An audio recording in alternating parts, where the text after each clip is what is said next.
सो test है हमारा ethics complete, ethics complete, वैक मेरे ख्याल से कंप्लीट हो गया, हाँ क्या अभी भी नहीं हुआ, हो गया। और सोर्सेज ऑफ फाइनेंस जहां तक आज हम पढ़ेंगे, इनफैक्ट प्रीवियस लेक्चर में हमने बातें कर ली हैं, बस अब थोड़ा सा नोट से देखना है चीज़ों को। तो सोर्सेज ऑफ फाइनेंस, इक्विटी और डेट कंप्लीट तक ठीक हो गया, हो जाएगा ना, ओके। सोर्सेज ऑफ फाइनेंस हमने स्टार्ट किया प्रीवियस लेक्चर में। मैं उम्मीद करता हूं कि क्लास में जितने लोग बैठे हैं ये प्रीवियस लेक्चर अटेंड करके बैठे हैं, ऐसी बात है, एज्यूम कर सकता हूं या चलें जी। सोर्सेज ऑफ फाइनेंस हमने स्टार्ट किया, एक बिजनेस कहां कहां से फाइनेंस सोर्स करता है। तो एक बिजनेस इक्विटी के थ्रू फाइनेंस सोर्स करता है, डेट के थ्रू फाइनेंस सोर्स करता है, अगर आपकी किस्मत अच्छी है तो गवर्नमेंट ग्रांट भी आपको मिल सकती है, और अगर ये तीनों चीज़ें नहीं मिली तो फिर भीख मांग के फाइनेंस सोर्स कर सकता है। ये भीख मांगने वाला भी एक बिजनेस है ना, क्या ख्याल है?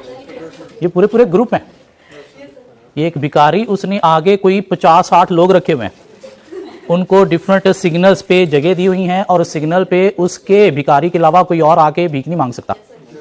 ये प्रॉपर एक बिजनेस है, प्रॉपर ग्रुप है। और जब से ये कोरोना आया पीछे, इस तरह के ग्रुप और ज़्यादा बढ़ गए। अब आप लाहौर में देखो तो कोई इशारा आपको सिग्नल ऐसा नहीं मिलेगा जहाँ पे भिखारी ना खड़े हो। एक सिग्नल की 4 साइड हैं तो चारों साइडों पे डिफरेंट भिखारी होंगे, और आप अगले 1 माह तक देखोगे वही आपको वहीं पर नजर आएगा, वो उस साइड वाला इधर नहीं नजर आएगा। अपने अपने उनके अड्डे हैं ना, जैसे बंदे की अपनी दुकान होती है तो अपनी दुकान खोल के अपनी दुकान पे चीज़ें बेचेगा ना, तो उनके अपनी अपनी दुकानें हैं, अपनी अपनी जगह हैं। तो सोर्सेज ऑफ फाइनेंस नहीं, हम बिजनेस कर रहे हैं, हम चार्टर्ड अकाउंटेंट बनने जा रहे हैं, हम भिखारी बनने नहीं जा रहे। तो 3 सोर्सेज ऑफ फाइनेंस है, equity, debt, government grant. Government grant Pakistan में गवर्नमेंट शायद आपसे लेगी देगी कुछ नहीं, क्या ख्याल है? तो 2 ही मेन सोर्स ऑफ फाइनेंस है, इक्विटी और डेट। कौन सा चूज करना है कुछ फैक्टर्स पे डिपेंड करता है। अमाउंट रिक्वायर्ड, ज्यादा चाहिए तो इक्विटी, कम चाहिए तो डेट। कॉस्ट इक्विटी की ज्यादा है, डेट की कम है। इक्विटी की कॉस्ट ज्यादा है, डेट की कम है। केई ज्यादा होता है, केडी कम होता है। इशू कॉस्ट भी इक्विटी की ज्यादा होती है, अंडरराइटर की बीच में कॉस्ट है, ब्रोकर की कॉस्ट है, तो इशू कॉस्ट ज्यादा होती है, इक्विटी की, डेट की कम है। इक्विटी शेयर इशू करने के लिए आपको मार्केटिंग भी करना पड़ती है, तो उसमें मेरे देश का बिस्किट गाला जैसी वीडियोस भी बनाना पड़ती हैं, तो उसकी इक्विटी की कॉस्ट ज्यादा है, डेट की कॉस्ट कम होती है। ड्यूरेशन हमें देखनी है, ड्यूरेशन देखनी है कि कितने टाइम पीरियड के लिए हमें डेट चाहिए। ओबियसली अगर हमने लॉन्ग टर्म एसेट पे लगाना है तो फिर लॉन्ग टर्म डेट लेंगे, शॉर्ट टर्म एसेट पे लगाना है तो फिर शॉर्ट टर्म डेट लेंगे। रीपेमेंट हमें देखनी है, डेट की रीपेमेंट आइदर ऑन मैच्योरिटी करनी है, या एवरी ईयर या एवरी 6 मंथ्स में सेमी एनुअली विद इंटरेस्ट करनी है। इंटरेस्ट भी हमें देना ही देना है, क्या हम देने के काबिल होंगे, तो ये चीज़ें भी देखनी है। फ्लैक्सिबिलिटी इक्विटी में है, अच्छे टाइम है तो आपको देना है, बुरा टाइम है तो स्माइल दे देनी है, खत्म होगी बात। डेट कोई फ्लैक्सिबिलिटी नहीं है, चाहे आप मर रहे हो आपको उसका इंटरेस्ट देना ही देना है।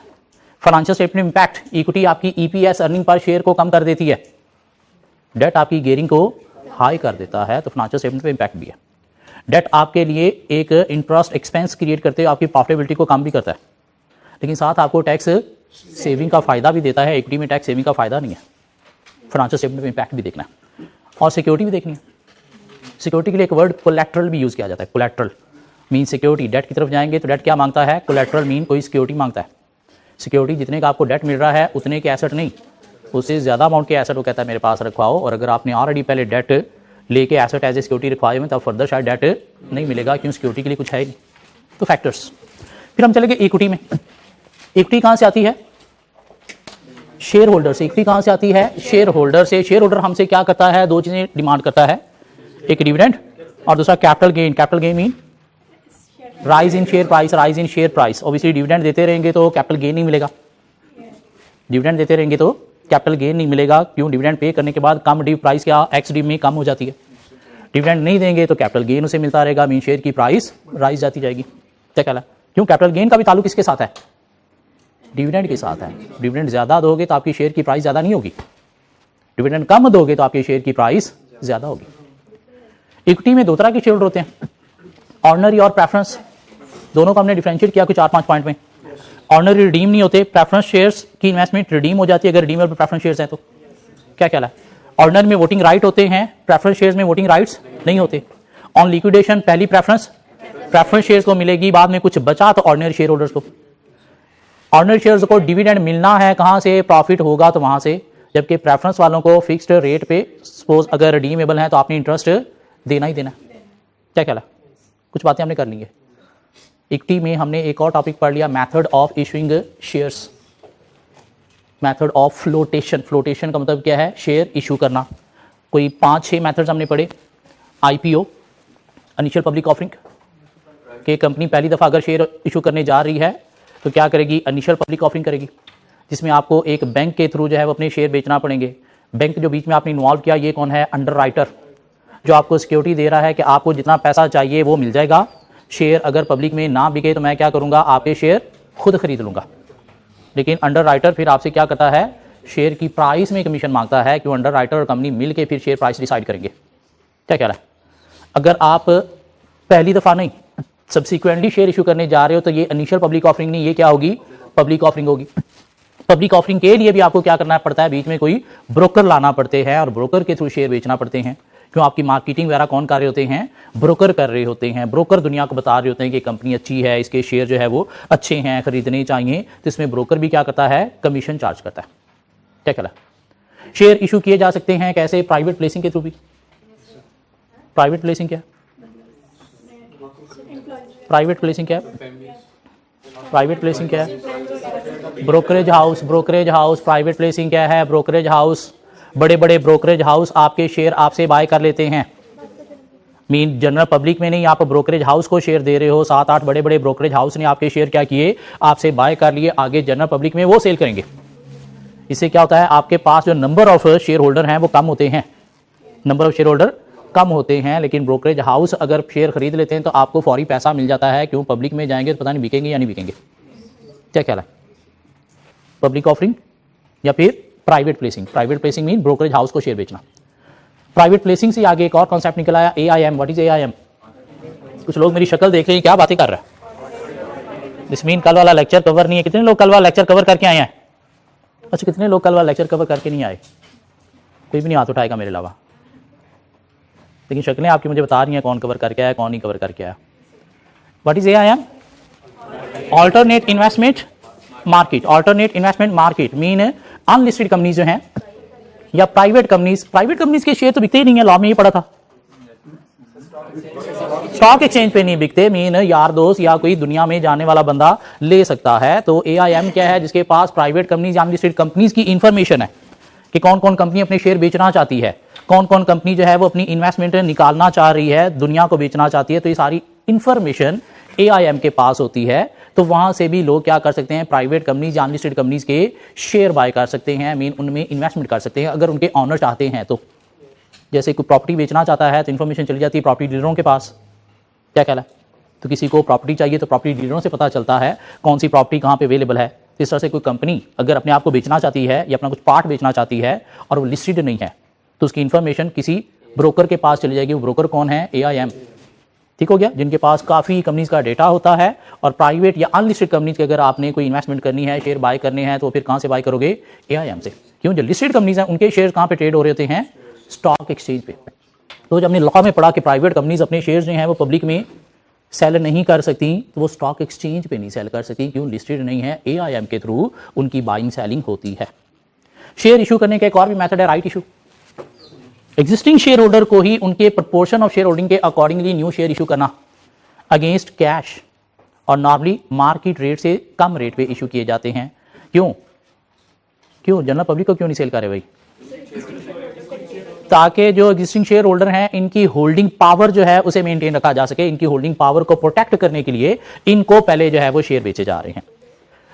शेयर इशू किए जाते हैं बोनस इशू के थ्रू भी। बोनस इशू में कंपनी क्या करती है? एग्जिस्टिंग शेयर होल्डर को ही नए शेयर इशू कर रही है विदाउट एनी कंसीडरेशन। मीन आपके पास कैश नहीं आ रहा, सिर्फ आपका शेयर कैपिटल जो है वो इंक्रीज हो रहा है। क्यों? वो डिविडेंड जो आपने कैश फॉर्म में देना था वो कैश फॉर्म में देने के बजाय आप शेयर में दे रहे हो। Statement of changes in equity में शायद पढ़ा होगा ये। FR 1 मैं ज्यूम कर रहा हूँ सबने पढ़ी हुई है। ऐसी बात है, जो पढ़ रहे हैं वो भी statement of changes in equity पढ़ चुके हैं। इक्विटी का पार्ट हो गया खत्म, फिर हम चले गए डेट में। बोनस शेयर में रिटेन अर्निंग को भी तो कम करते हैं। तो वो जो डिविडेंड आपने देना था कहां से देना था? प्रॉफिट से देना था ना। वो प्रॉफिट से डिविडेंड पे करके कहां पे जाना था? रिटेन अर्निंग में। रिटेन अर्निंग का अकाउंट अगर खोलो तो opening balance add minus dividend closing balance. क्या ख्याल है? तो चूंकि डिविडेंड रिटेन अर्निंग से जाता है तो शेयर कैपिटल में भी आप कहां से चार्ज कर रहे हो? बोनस इशू में भी आप शेयर कैपिटल तो क्रेडिट कर रहे हो, लेकिन डेबिट किसे कर रहे हो? रिटेन अर्निंग को। मीन आपके पास आया क्या? कोई कैश आया? नहीं। रिटेन अर्निंग से आपके पास से कुछ गया? नहीं। इक्विटी बढ़ गई ना, आपका शेयर कैपिटल बढ़ गया। रिटेन अर्निंग में नेट इफेक्ट क्या रह गया? कुछ भी नहीं, जीरो आ गया। तो शेयर इशू किए हैं, शेयर कैपिटल बढ़ गया, नंबर ऑफ शेयर्स बढ़ गए हैं, ईपीएस कम हो जाएगी और आपकी क्या हुआ? नंबर ऑफ शेयर्स बढ़ गए without any consideration. Right issue में कंसीडरेशन मीन कैश भी आता है आपके पास। जी इंट्रोडक्शन भी एक मेथड था। What is introduction? कि एक ऑलरेडी एग्जिस्टिंग कंपनी, एक ऑलरेडी एग्जिस्टेड कंपनी जिसके एटलीस्ट 25% शेयर जो हैं वो पब्लिक में हैं, तो वो नए शेयर इशू करेगी अपनी मार्केटेबिलिटी को बढ़ाने के लिए। तो क्या नाम दिया जाता है? इंट्रोडक्शन का। फिर हम चले गए डेट में, और डेट हमने काफी डिटेल में ऑलरेडी वैक में ही कवर कर लिया, तो इसलिए चीजें हमारे लिए बड़ी आसान है। रिडीमेबल भी होता है, इरिडीमेबल भी होता है, मुझे बताने की जरूरत नहीं है।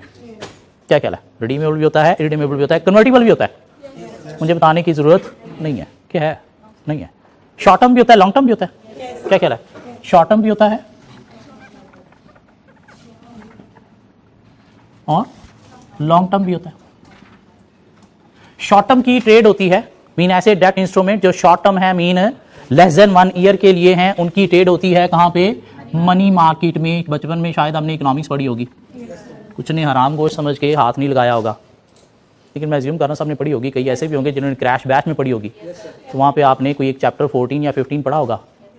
क्या ख्याल है? Financial market, money market instrument. क्या ख्याल है? कैपिटल मार्केट इंस्ट्रूमेंट, ऐसे डेट इंस्ट्रूमेंट जिनकी ट्रेड लेस देन 1 पीरियड के लिए है, वो मनी मार्केट में ट्रेड होंगे। ऐसे डेट इंस्ट्रूमेंट जिनकी ट्रेड मोर देन 1 ईयर में होनी है, उनकी ट्रेड कहां पे होगी? कैपिटल मार्केट में। शॉर्ट टर्म डेट क्या है? ओवरड्राफ्ट। बैंक ने आपको एक ऑप्शन दे दी कि आप अपनी अकाउंट जीरो होने की सूरत में भी मनी यूज कर सकते हो। क्या ख्याल है? जिसके ऊपर interest rate normally as compare to long term debt जो है वो हाई होता है। क्यों? उधर तो एक टाइम पीरियड के लिए दे रहा है ना बैंक को पता है कितने टाइम पीरियड के लिए दे रहा हूं, तो इंटरेस्ट एडजस्ट हो सकता है। इधर टाइम पीरियड फिक्स नहीं है, आप हो सकता है 3 माह बाद पे करो, आप हो सकता है हफ्ते बाद पे कर दो। तो बैंक एक हफ्ते के लिए अगर दे रहा है तो अपना कुछ सेक्रीफाइस करके आपको दे रहा है। क्या ख्याल है? तो इसलिए इसमें इंटरेस्ट रेट नॉर्मली हाई होता है। ठीक हो गया। इसके अलावा हमारे पास शॉर्ट टर्म डेट क्या है? Certificate of deposit. Certificate of deposit क्या है? बैंक को आपने पैसा दिया, बैंक ने आपको एक सर्टिफिकेट लिख के दे दिया, जिसे क्या नाम दिया गया है? Certificate of deposit. क्या ख्याल है? At the time of maturity आपको जो है वो पैसा मिलेगा, नॉर्मली 90 डेज तक का होता है। बिफोर 90 डेज आपको पैसों की जरूरत पड़ी तो आप क्या करोगे? किसी से पैसे लेके सर्टिफिकेट उसे दे दोगे। वो क्या करेगा? मैच्योरिटी डेट पे बैंक से जाके पैसे ले लेगा। इसके ऊपर आपको क्या मिलता है? इंटरेस्ट मिलता है। ठीक हो गया।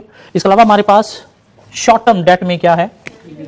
ट्रेजरी बिल, जिसको टी बिल का नाम भी दिया जाता है, और ये गवर्नमेंट इशू करती है जनरल पब्लिक से शॉर्ट टर्म के लिए लोन लेने के लिए। क्या ख्याल है? और इसमें डीप डिस्काउंट होता है, मीन ये डीप डिस्काउंट डेट है। डीप डिस्काउंट का मतलब क्या है? कि इशू डिस्काउंट पे होगा, रिडीम फेस वैल्यू पे होगा। तो डिस्काउंट मीन 100 वाला टी बिल इशू किया गवर्नमेंट ने 88 में, आपको बाद में मिलने कितने हैं? 100। तो बीच में ये 12 क्या है? ये आपका इंटरेस्ट है। इन इसके ऊपर आपको जो है एवरी मंथ इंटरेस्ट नहीं मिलेगा। इसका इंटरेस्ट कैसे कैलकुलेट होगा? Deep discount. Deep discount mean issue discount पे होगा और रिडीम अपनी फेस वैल्यू मीन 100 पे ही होगा। तो बीच में जो डिफरेंस है 12, ये क्या है? 12 ये क्या है? इंटरेस्ट है। ये इंटरेस्ट मुझे कैलकुलेट करके दे सकते हैं कितना बनेगा? 12% बनेगा। आपने कितने पैसे दिए हैं? तो 88 पे यार 12 अप्लाई करोगे ना, कि 100 पे अप्लाई करोगे? 88 पे 12 डिवाइड बाई 88 करोगे तो कोई आपके पास आएगा कितना? 13.6% ये इंटरेस्ट है इसके ऊपर। क्या ख्याल है? आपने 88 दे के 100 लिया है, तो 12 एक्स्ट्रा लिया है, तो 12 अगेंस्ट 88 देखोगे, 100 देखोगे? 88 देखोगे। आपको कितना फायदा मिला? 13% का। इसके अलावा हमारे पास और शॉर्ट टर्म क्या है? शॉर्ट टर्म और क्या है? Commercial paper. कमर्शियल पेपर एक कंपनी ने इशू किया लोन लेने के लिए, क्या है? एक प्रोमिसरी नोट है जिसके ऊपर पेज के ऊपर लिख दिया है कि मैं इतने टाइम पीरियड के लिए आपसे ये पैसा एज ए लोन ले रहा हूं, और साथ आपको क्या मिलेगा? इस पे इंटरेस्ट मिलेगा। ये एक ऐसा इंस्ट्रूमेंट है जो शॉर्ट टर्म भी हो सकता है, लॉन्ग टर्म भी हो सकता है। हाँ, नॉर्मली ये शॉर्ट टर्म ही होता है, इसलिए हमारी बुक भी ये कह रही है कि शॉर्ट टर्म है, लेकिन ये लॉन्ग टर्म भी हो सकता है। मीन दोनों मार्केट में ट्रेड किया जा सकता है। लॉन्ग टर्म है तो कैपिटल मार्केट में, शॉर्ट टर्म है तो कहां पे? मनी मार्केट में। ठीक हो गया? इसमें एक कॉन्सेप्ट है सिंडिकेट का। सिंडिकेट क्या है कि कंपनी जो है वो कमर्शियल पेपर इशू करना चाह रही है। इसने सपोज एमसीबी बैंक को बुलाया और उसे कहा कि भाई मुझे जो है वो लोन लेना, इतना पैसा चाहिए, कमर्शियल पेपर इशू करना। अब ये एमसीबी क्या करेगा? आगे डिफरेंट बैंकर्स को, डिफरेंट ब्रोकरेज को, मीन बड़े कारपोरेट्स को इनवाइट करेगा कि आप ये कमर्शियल पेपर बाय करो। क्यों? इस पे आपको क्या मिलेगा? इंटरेस्ट मिलेगा। मीन एमसीबी आपका मेन ब्रोकर है। क्या कहला है? उसने आगे क्या किया? डिफरेंट बैंकों को इसमें इन्वॉल्व किया, डिफरेंट इन्वेस्टर्स को, कारपोरेट्स को इसमें इन्वॉल्व किया। तो ये जो डिफरेंट बैंकर्स और डिफरेंट कारपोरेट्स मिलकर एमसीबी के साथ आ गए हैं, इसको क्या नाम दिया जाता है? सिंडिकेट का। सबको इंटरेस्ट मिलेगा, सब इन्वेस्टमेंट कर रहे हैं। क्या कहला है? लेकिन ये अरेंज किसने किया? एमसीबी ने। तो एमसीबी को थोड़ा ज्यादा इंटरेस्ट हम देंगे, हम बाकियों को क्या करेंगे? कम देंगे। सपोज एमसीबी को हम 15% देंगे, बाकियों को 12% देंगे। तो जो डिफरेंट इन्वेस्टर्स आपस में ग्रुप बन जाते हैं और ग्रुप फॉर्म में कोई डेट बाय कर रहे हैं, तो इसे क्या नाम देता है? सिंडिकेट। इनको जो अरेंज करने वाला है उसको मेनली इंटरेस्ट ज्यादा मिलता है, और बाकियों को क्या मिलता है? सिंडिकेट में जो बाकी इन्वेस्टर्स हैं उसे इंटरेस्ट कम मिलता है। तो ये कमर्शियल पेपर भी अगर लॉन्ग टर्म है तो थ्रू सिंडिकेट में डिफरेंट इन्वेस्टर या बैंक के थ्रू इशू किया जाता है, और उसमें जो मेन अरेंज करने वाला है डिफरेंट इन्वेस्टर्स को, उसे इंटरेस्ट ज्यादा मिलता है और बाकियों को इंटरेस्ट कम मिलता है। ठीक हो गया? हाइब्रिड इंस्ट्रूमेंट है। हमारी बुक कह रही है कि शॉर्ट टर्म है, लेकिन ये लॉन्ग टर्म भी हो सकता है। शॉर्ट टर्म अगर हम डेट की बात करें तो इसमें हमारे पास आ जाता है ट्रेड क्रेडिट भी। ट्रेड क्रेडिट उधार पे चीजें लेना किससे? सप्लायर से, जिसके ऊपर इंटरेस्ट कोई नहीं होता। क्यों? आपको एक टाइम पीरियड दे दिया जाता है, लाइक 30 to 90 डेज में पेमेंट कर दो तो बस ठीक है। हाँ, अगर 90 डेज ऊपर चले गए तो फिर आपको डिफॉल्ट सरचार्ज पे किया जाएगा, जो डिफरेंट कंपनीज की पॉलिसी हो सकती है। ठीक हो गया? वो डिफॉल्ट सरचार्ज क्या है? एक तरह का आपको इंटरेस्ट पड़ गया। क्या कहला है? बिजली का बिल, पानी का बिल, गैस का बिल, नेट का बिल इतने टाइम में पे कर दो तो इतना ही है। इससे ऊपर चला गया तो फिर क्या है? Default surcharge. 1500 बिल है इस ड्यू डेट तक, इस ड्यू डेट के बाद पे करोगे तो 1750 पे करना पड़ेंगे। तो ऊपर जो 250 है वो क्या है? Default surcharge. वो क्या है? एक तरह का इंटरेस्ट है ड्यू अमाउंट के ऊपर। ठीक हो गया? सो ये हमारे पास कुछ शॉर्ट टर्म जो है वो डेट दिए गए हैं। लॉन्ग टर्म डेट की बात करें तो लॉन्ग टर्म डेट में क्या आ जाता है? बैंक लोन आ जाता है, डिबेंचर आ जाता है, बॉन्ड आ जाता है, लोन नोट आ जाता है, लीजेस आ जाता है, वारंट आ जाता है, यूरो बॉन्ड आ जाता है,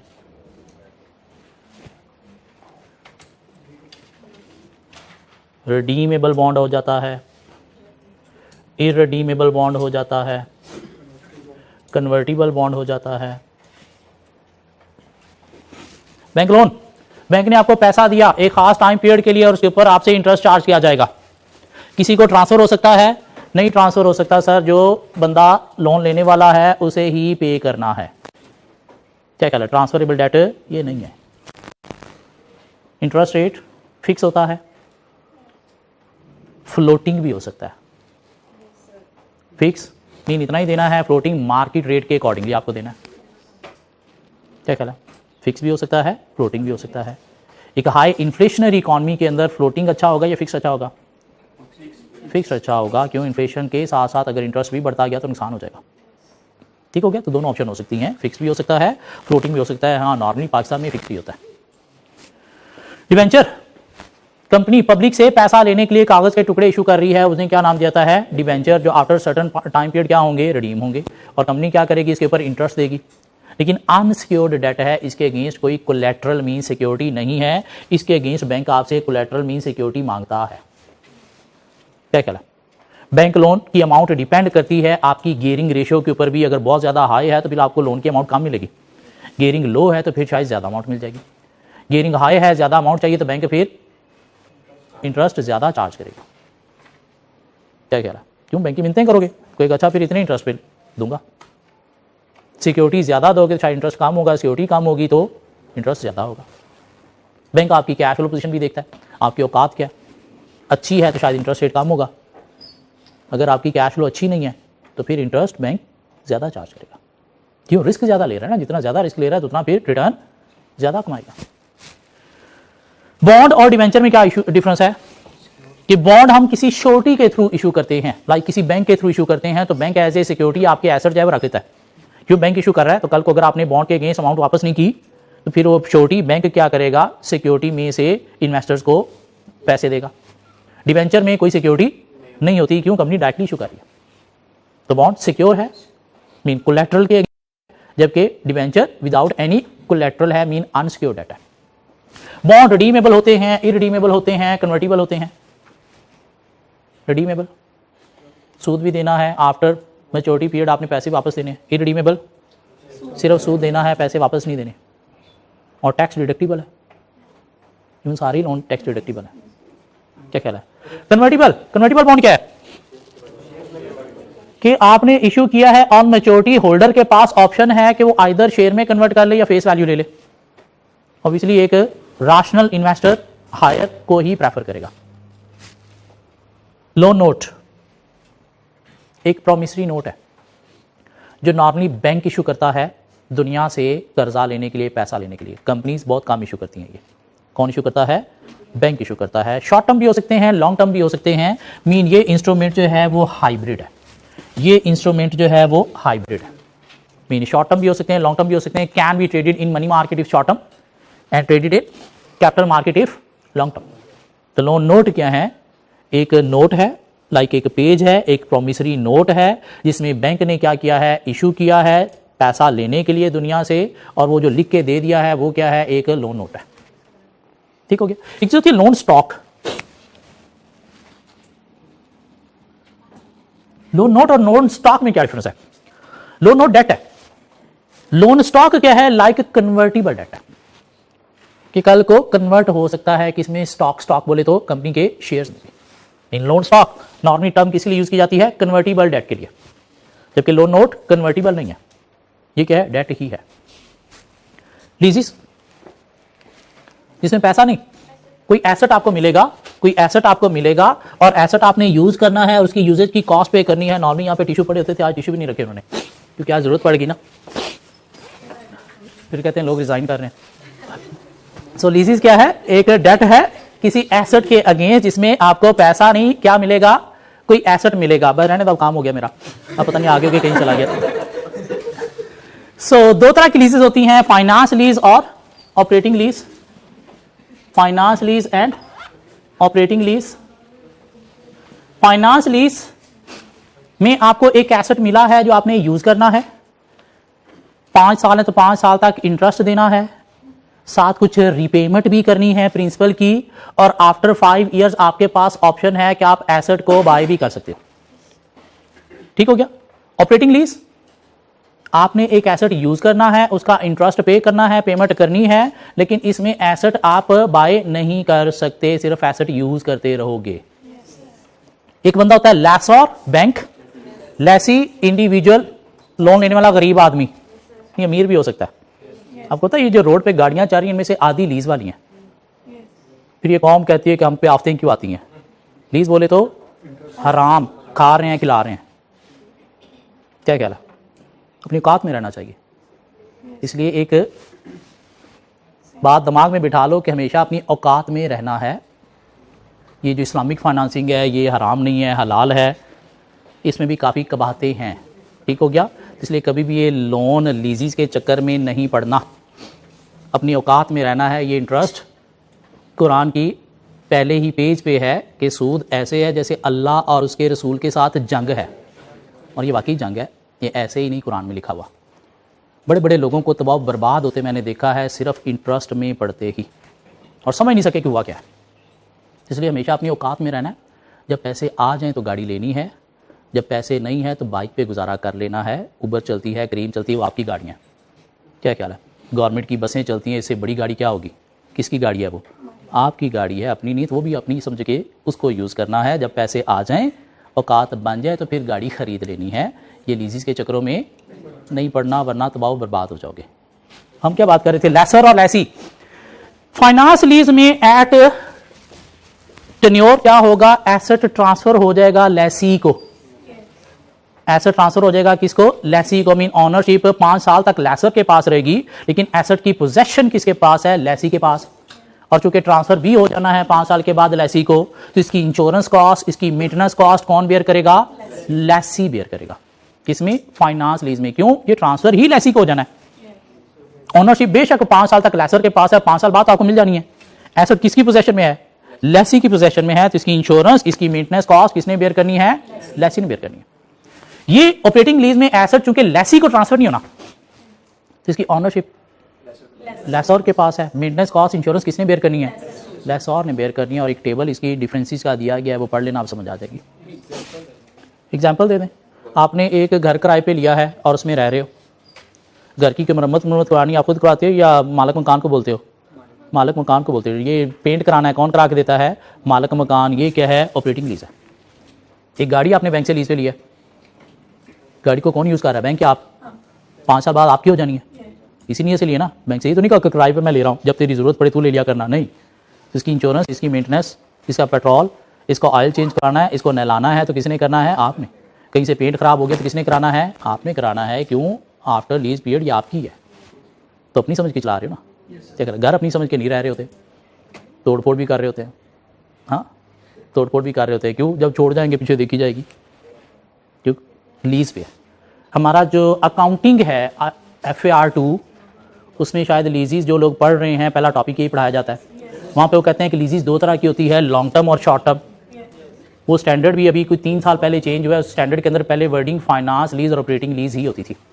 वो जो लॉन्ग टर्म है वो फाइनेंस लीज है, और वो जो शॉर्ट टर्म है वो क्या है, ऑपरेटिंग लीज है। वारंट, वारंट, वारंट क्या है, वारंट जस्ट लाइक बॉन्ड है, कन्वर्टिबल बॉन्ड। वारंट क्या है, just like convertible bond. Convertible bond क्या है, एक पार्ट है जो इशू किया गया है। इशू करते वक्त मार्केट रेट से कम रेट पे इशू किया जाता है। कन्वर्टिबल बॉन्ड इशू करते वक्त मार्केट रेट से कम पे इशू किया जाता है। मैं बात शायद नहीं कर रहा, ऑलरेडी ये बात हो चुकी है हमारी। इसके नंबर ऑफ शेयर पहले से फिक्स होते हैं, कितने शेयर में कन्वर्ट होगा एट मैच्योरिटी। होल्डर के पास ऑप्शन होगी कि आइदर शेयर में कन्वर्ट कर ले या फिर फेस वैल्यू ले ले। ये बात हम कर चुके हैं। तो वारंट भी जस्ट लाइक कन्वर्टिबल बॉन्ड है, लेकिन इसके 2 पार्ट है। मीन इसका जो शेयर वाला पार्ट है वो सेपरेट हो जाता है, और बाकी फेस वैल्यू वाला पार्ट सेपरेट हो जाता है। और ये शेयर वाला पार्ट आगे ट्रेड भी किया जा सकता है, किसी को बेचा भी जा सकता है। क्या ख्याल है, 100 रुपए वाला आपने बॉन्ड कन्वर्टिबल इशू किया और ऑप्शन दे दी कि ये कन्वर्टिबल हो सकता है आइदर शेयर में या फिर फेस वैल्यू पे, ऊपर इंटरेस्ट मिलेगा। ठीक हो गया। तो अब जो होल्डर है उसने अगर शेयर वाला पार्ट लेना है तो उसे ये फेस वैल्यू वाला पार्ट क्या करना पड़ेगा, सेक्रीफाइस करना पड़ेगा। और ये शेयर वाला पार्ट सेपरेट करके आगे बेचा भी जा सकता है। मीन फेस वैल्यू 100 वाला पार्ट आपने अपने पास रख लिया, उस पर इंटरेस्ट खा रहे हो। शेयर वाला पार्ट सपोज आपने जो है वो 12 रुपए में आगे बेच दिया, जिसने खरीदा अब एंड पे सपोज उसे मिल रहे हैं शेयर की प्राइस राइज होने की सूरत में 20, तो क्या करेगा, फेस वैल्यू 100 थी तो 20 उसे लेने के लिए साथ क्या करना पड़ेगा, एक 100 का नोट अटैच करना पड़ेगा। तो वो क्या कर सकता है, शेयर ऑप्शन सेपरेट ले सकता है। हाँ, ये जो इश्योर था, होल्डर था, ये सिर्फ क्या करेगा, अब फेस वैल्यू का 100 ही लेगा। इसके 2 पार्ट हो सकते हैं। इसमें जो शेयर ऑप्शन वाला पार्ट है उसको सेपरेट किया जा सकता है, उसको सेपरेटली आगे बेचा भी जा सकता है। जबकि नॉर्मल बॉन्ड में वो शेयर वाला पार्ट सेपरेट नहीं किया जा सकता। एक इन्वेस्टर के पास ही दोनों पार्ट हैं at the time of redemption, उसको देखना है कि आइदर शेयर लेना है या फिर फेस वैल्यू लेनी है। जबकि वारंट एक ऐसा बॉन्ड है जिसका शेयर पार्ट सेपरेट करके उसको सेपरेटली ट्रेड किया जा सकता है। मीन आप किसी को बेच भी सकते हो। 100 वाला आपने बॉन्ड लिया कन्वर्टिबल, जिसमें ऑप्शन है कि कन्वर्टेड इनटू शेयर भी हो सकता है। तो आपने क्या किया, वो 100 फेस वैल्यू वाला पार्ट अपने पास रख लिया जिसपे इंटरेस्ट खा रहे हो, शेयर वाला पार्ट आपने आगे किसी को बेच दिया। कितने में बेच दिया, सपोज 12 रुपए में बेच दिया। अब वो जिसके पास है आफ्टर मैच्योरिटी पीरियड उसे अगर शेयर में कन्वर्ट करना है तो कैसे कन्वर्ट करेगा, साथ इसके एक 100 का नोट अटैच करेगा। तो कितना हो गया, सपोज 112 मिलेगा उसे, कंपनी से कितना 120। ये जो था फेस वैल्यू वाला, इसे क्या मिलेगा, इसे 100 मिलेगा एंड पे, और साथ क्या खाता रहा, ये इंटरेस्ट खाता रहा। मीन नॉर्मल कन्वर्टिबल बॉन्ड में ये शेयर पार्ट सेपरेट नहीं किया जा सकता। ट्रेड करना है तो पूरा का पूरा ही ट्रेड होगा, क्या ख्याल है? जबकि वारंट में शेयर वाला पार्ट सेपरेट करके उसको सेपरेटली भी ट्रेड किया जा सकता है, बेचा जा सकता है। तो कन्वर्टिबल बॉन्ड ही है, सिर्फ डिफरेंस क्या है कि इसमें शेयर का पार्ट, शेयर ऑप्शन का पार्ट सेपरेट करके उसे ट्रेड किया जा सकता है, जबकि इसमें शेयर ऑप्शन वाला पार्ट सेपरेट नहीं किया जा सकता। अगर आपने बॉन्ड बेचना है तो पूरा का पूरा ही बिकेगा। उस बंदे के पास एंड पे ऑप्शन होगी कि इधर शेयर में कन्वर्ट कर ले या फेस वैल्यू ले ले। इसमें अगर आपने शेयर वाला पार्ट बेच दिया है तो एंड पे आपके पास शेयर वाली ऑप्शन अब नहीं है, आप किस में कन्वर्ट करोगे? फेस वैल्यू में कन्वर्ट करोगे। वो जिसके पास शेयर वाला पार्ट है वो शेयर लेगा। और कैसे लेगा कि 100 फेस वैल्यू वाला बॉन्ड था तो उसे वो शेयर, उसने सपोज 12 का शेयर वाला पार्ट खरीदा था, आज शेयर की प्राइस बढ़ने से उसे सपोज 20 मिल रहे हैं शेयर में कन्वर्ट करने से, तो उसे क्या करना पड़ेगा? साथ एक 100 का नोट देके 100 और देना पड़ेगा। तो 12 पहले दिए थे, कितने दिए? 112, मिल कितने रहे हैं? 120 मिल रहे हैं। हाँ, अगर उसने पार्ट सेपरेट करके नहीं बेचा तो फिर दोनों ऑप्शन होल्डर के पास है। शेयर ऑप्शन में कन्वर्ट करना चाहता है या फिर फेस वैल्यू ही लेना चाहता है। शेयर ऑप्शन में कन्वर्ट करना चाहता है तो फेस वैल्यू से क्या करना पड़ेगी? सेक्रीफाइस करना पड़ेगी, क्यों? वो 100 साथ अटैच होकर शेयर ऑप्शन में कन्वर्ट होगा। यूरो बॉन्ड मुझे नहीं पता क्या है, किसी की क्लास तो नहीं है नेक्स्ट? 2 मिनट अगर दे दो तो कवर हो गया। यूरो बॉन्ड क्या है? एक ऐसा लोन है, एक ऐसा बॉन्ड है जो आउटसाइड कंट्री इशू किया जाता है। कहां पे इशू किया जाता है? आउटसाइड कंट्री इशू किया जाता है। मीन होम कंट्री में नहीं, आउटसाइड कंट्री इशू किया जाता है, जिसके साथ यूरो का वर्ड लगाना जरूरी है। मीन फॉरेन से लोन लेने के लिए फॉरेन कंट्री में जो आप बॉन्ड इशू कर रहे हो उसे क्या नाम दिया जाता है? यूरो बॉन्ड का। आप पाकिस्तानी रुपये में बॉन्ड इशू कर रहे हो तो बॉन्ड का नाम क्या होगा? Euro rupees bond.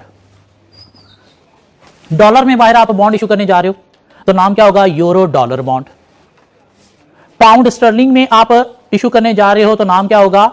Euro sterling bond. Mean जिस करेंसी में इशू किया जा रहा है यूरो के साथ उस करेंसी का वर्ड लगा के फॉरेन कंट्री में इशू किया जाएगा। इसलिए पाकिस्तानी रुपये में इशू करोगे तो कोई खरीदेगा ही नहीं, क्यों? इसकी वैल्यू बहुत कम है। तो एक ऐसी करेंसी जो स्टेबल है, जिसकी वैल्यू में फ्लक्चुएशन बहुत ज्यादा नहीं आती। ये जो डॉलर इतने का बढ़ गया, कम हो गया, बेसिकली डॉलर बढ़ कम नहीं हो रहा, वो दुनिया में उतने का ही है।